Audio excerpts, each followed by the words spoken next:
क्या पश्चिम बंगाल की मुख्यमंत्री ममता बनर्जी को उनकी बात कहने से रोका गया? क्या पश्चिम बंगाल की मुख्यमंत्री को 5 मिनट के बाद अपनी बात कहने से रोक दिया गया? क्या यह पूरा नजारा नीति आयोग की बैठक में हुआ, जहां तमाम मुख्यमंत्री मौजूद थे? ममता बनर्जी आखिरी आरोप क्यों लगा रही हैं कि चंद्रबाबू नायडू को तो 20 मिनट तक अपनी बात कहने की इजाजत दी गई, आजादी दी गई, मगर उन्हें 5 मिनट बाद रोक दिया गया है। भाजपा का प्रचार तंत्र इसे बहुत बड़ा मुद्दा बना रहा है। ममता बनर्जी कह रही हैं कि यह मेरी अभिव्यक्ति की आजादी पर प्रहार है। पश्चिम बंगाल के साथ बजट में, आम बजट में पहले ही पक्षपात किया गया है और ऐसे में ममता बनर्जी का यह कहना कि उन्हें अपनी बात कहने से रोका गया, क्या यह सही है? सरकार इस दावे को गलत बता रही है, मगर सबसे पहले आइए सुनते हैं ममता बनर्जी ने दरअसल कहा क्या आपके स्क्रीन पर। मैं आपको बतला दूं दोस्तों, इस बैठक में ममता बनर्जी 5 बिंदुओं के साथ, 5 अहम बिंदुओं के साथ सामने उभर कर आई हैं। वो कौन कौन से मुद्दे आज वो उठा रही हैं आपके स्क्रीन पर। मैंने नीति आयोग की बैठक का बॉयकॉट किया है। चंद्रबाबू नायडू को 20 मिनट मिले थे, असम, गोवा और छत्तीसगढ़ के मुख्यमंत्रियों को 10-12 मिनट, मुझे 5 मिनट बाद रोक दिया गया, यह अन्याय है। दूसरी बात, मैं यहां संघीय ढांचे को मजबूत करने आई हूं। कई क्षेत्रीय महत्वाकांक्षाएं हैं, इसीलिए मैं यहां आई हूं। अगर क्षेत्रीय महत्वाकांक्षाओं को संबोधित किया जाएगा तभी यह देश मजबूत होगा। उसके बाद इस बजट में कई राज्यों के साथ नाइंसाफी हुई है, जिसमें एक बंगाल है। बंगाल को मनरेगा के फंड से पिछले 3 सालों में कुछ नहीं मिला है। सभी राज्यों के साथ एक समान व्यवहार होना चाहिए। विपक्ष की तरफ से मैं यहां संघीय ढांचे को मजबूत करने आई हूं, मगर आप यानी भाजपा सरकार संघीय ढांचे में विश्वास नहीं करते। यह बजट पूरी तरह से राजनीतिक तौर पर एक तरफा था। राज्यों के साथ इस तरह का पक्षपात क्यों? 5वीं बात, नीति आयोग के पास किसी तरह की शक्तियां नहीं है। वो काम कैसे करेगी? उससे वित्तीय शक्तियां दीजिए या फिर प्लानिंग कमीशन को दोबारा लेकर आइए। दोस्तों, जैसे ही ममता बनर्जी सामने उभर कर इस तरह का दावा करती हैं, भाजपा का पूरा प्रचार तंत्र सक्रिय हो जाता है। उनका पालतू मीडिया सक्रिय हो जाता है। वो सामने आकर कहती हैं कि ममता बनर्जी नीति आयोग की तौहीन कर रही हैं, यह तो अप्रत्याशित है, ऐसा कैसे किया जा सकता है। यहां तक कि PIB fact check Mamata Banerjee के दावे को गलत बताता है, जो अपने आप में बहुत हास्यास्पद है। पीआईबी से मेरा सवाल कि आप एक ऐसे मुद्दे का फैक्ट चेक कैसे कर सकते हैं जो कि बंद दरवाजों में हुई होगी? क्या आपके पास इस मीटिंग की, इस बैठक की रिकॉर्डिंग है? तो किस बुनियाद पर PIB fact check Mamata Banerjee के दावों को गलत साबित कर रहा है? पीआईबी फैक्ट चेक क्या कहता है आपके स्क्रीन पर? यह कहा जा रहा है कि नीति आयोग की 9वीं गवर्निंग काउंसिल की बैठक में ममता बनर्जी के माइक्रोफोन को ऑफ कर दिया गया था। यह सरासर गलत है, भ्रमित है। दरअसल घड़ी में स्पष्ट हो गया था कि उनका समय पूरा हो गया था, बावजूद इसके घंटी नहीं बजाई गई। इसके अलावा ममता बनर्जी अल्फाबेटिकली, क्योंकि उनका नाम एम से शुरू होता है, उनका नाम बाद में आना था, या वेस्ट बंगाल भी क्योंकि वो डब्ल्यू से शुरू होता है, वो बाद में आना था, मगर चूंकि उन्हें कहीं और जाना था, जल्दी जाना था, लिहाजा उन्हें पहले बोलने की इजाजत दी गई। मगर पीआईबी फैक्ट चेक यहां पर कहीं इस बात को संबोधित नहीं कर रहा है कि क्या ममता बनर्जी को 5 मिनट बाद रोक दिया गया था। दोस्तों, याद कीजिएगा, ममता बनर्जी जब नीति आयोग की बैठक में शिरकत कर रही थी, तब इंडिया गठबंधन उनसे कह रहा था कि आप इस बैठक में हिस्सा मत लीजिए। तब गोदी मीडिया ने कल देर शाम भर भर के खबर चलाई थी कि ममता बनर्जी इंडिया गठबंधन से अलग हो गई हैं, इंडिया गठबंधन में दरार।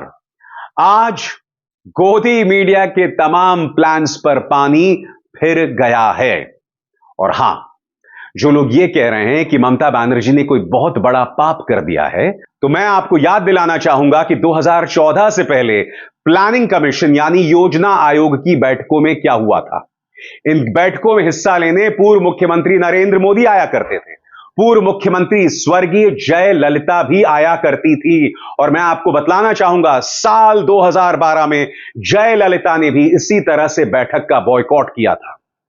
उन्होंने भी यह आरोप लगाया था कि उन्हें बोलने नहीं दिया जा रहा है, मगर इस मुद्दे को इतना बड़ा नहीं बनाया गया था। जयललिता को इस तरह से मीडिया ने टारगेट नहीं किया था कि उन्होंने प्लानिंग कमीशन का अपमान कर दिया है।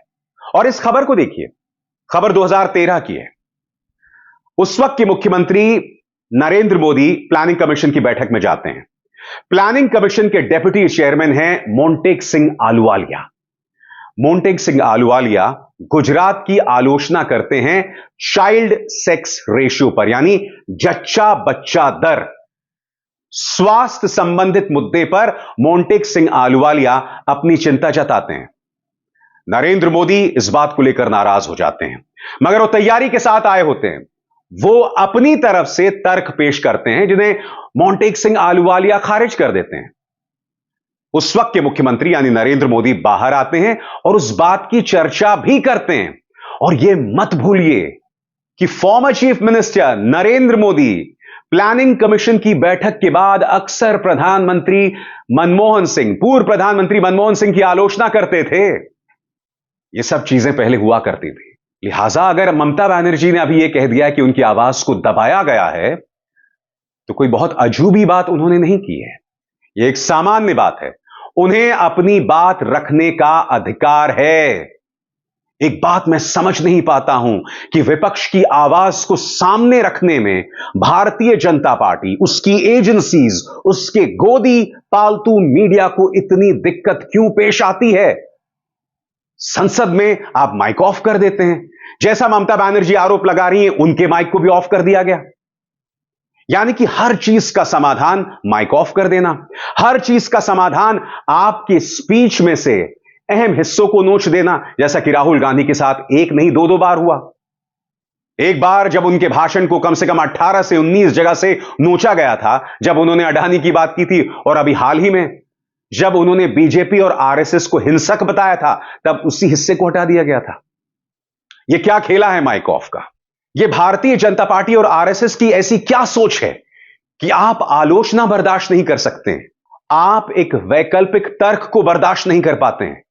अगर एक ऑल्टरनेट व्यू आ रहा है तो उसे आने दीजिए। क्या तकलीफ है आपको? क्या वजह है कि भाजपा इन चीजों को बर्दाश्त नहीं कर पाती है? क्या यही वजह है कि आप माइक ऑफ कर देते हैं? क्या यही वजह है कि आप एक नया ब्रॉडकास्ट बिल लेकर आ रहे हैं, एक ऐसा ब्रॉडकास्ट बिल जिसके जरिए आप अभिसार शर्मा, रवीश, ध्रुव राठी पर अंकुश डालना चाहते हैं? सबसे बड़ी बात दोस्तों, और मैं जानता हूं मैं थोड़ा मुद्दे से भटक रहा हूं, मगर बात आवाज को दबाने की हो रही है, इसलिए इस मुद्दे की चर्चा किया जाना जरूरी है। यह जो नया ब्रॉडकास्ट बिल आ रहा है, अब तमाम जो सोशल मीडिया पे कमेंटेटर्स हैं, यूट्यूब पर अपनी बात रखने वाले लोग हैं, उन्हें ब्रॉडकास्टर्स माना जाएगा, यानी कि सरकार के कंट्रोल में। इसका अर्थ क्या हुआ? इसका अर्थ यह हुआ कि एक सरकारी कमेटी बैठेगी जो यह फैसला करेगी कि हम जो कह रहे हैं वो सही है या गलत है। उसको लेकर दबिश डाली जाएगी, प्रक्रिया शुरू होगी। सबसे बड़ी बात, यह जो पूरी प्रक्रिया हो रही है, यह जो पूरी कमेटी बनाई जा रही है, इसमें सबसे बड़े स्टेक होल्डर्स हम हैं। हम यानी कि सोशल मीडिया पर जो पत्रकार हैं, यूट्यूब, फेसबुक पर अपनी बात रखने वाले पत्रकार, उनसे सलाह मशवरा ही नहीं किया जा रहा है। सरकार का बिल आ गया है, सरकार का ड्राफ्ट आ गया है बिल का, मगर वो उसे सर्कुलेट कर रही है एक रहस्यमय सर्कल में, कुछ गिने चुने लोगों में। सवाल यह है कि सरकार हम जैसे लोगों से मंत्रणाएं क्यों नहीं करती?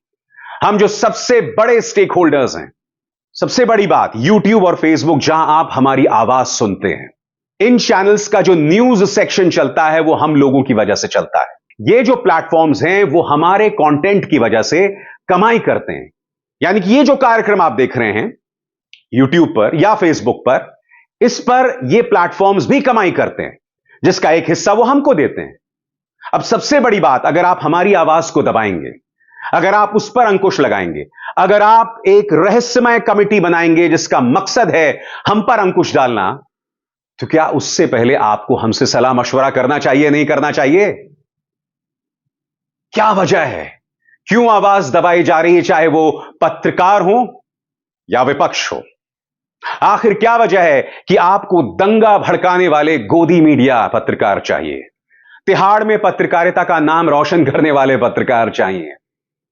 जो लोग सत्ता से सवाल करते हैं, जो लोग मुद्दे उठाते हैं, लोगों की आवाज को आप तक लाते हैं, उनकी आवाज को क्यों दबाया जा रहा है?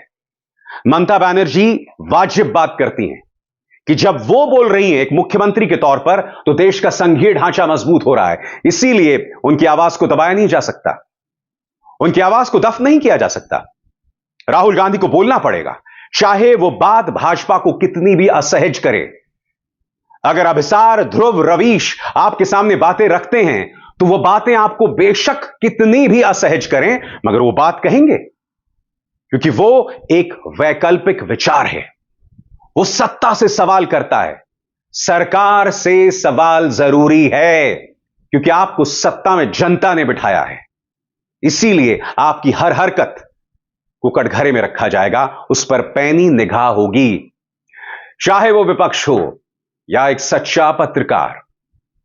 अभिसार शर्मा को दीजिए इजाजत। नमस्कार। स्वतंत्र और आजाद पत्रकारिता का समर्थन कीजिए, सच में मेरा साथी बनिए। बहुत आसान है दोस्तों, इस ज्वाइन बटन को दबाइए और आपके सामने आएंगे ये 3 विकल्प, इनमें से एक चुनिए और सच के इस सफर में मेरा साथी बनिए।